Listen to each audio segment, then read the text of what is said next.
44 जणिया प्रार्थी तालिका फेराई नहीं स्पेशल 15 प्रकाश कला बीजेपी। आसंतु जानिबा एहार सर्विसेस खबर विषय रे।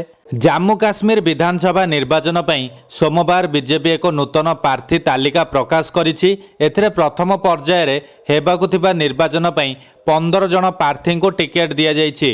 पूर्वाह्न रे बीजेपी 44 जणिया प्रार्थी तालिका प्रकाश करथिबा बेले एही तालिका मात्र 2 घंटा मध्य प्रत्याहार करा जायथिला।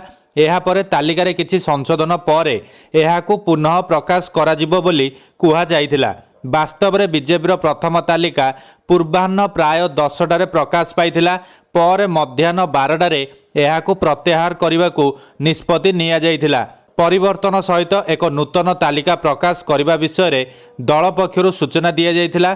मात्र 2 घंटा मध्य तालिका प्रत्याहार करा जायथिला। तापरे प्राय अध घंटा पर एक नूतन तालिका प्रकाश पाइथिला, जेउथरे 15 जण प्रार्थी नाम रही। पूर्वर प्रकाश पाइथिबा तालिकारे 3टी पर्याय पई 44 जण प्रार्थी नाम रही।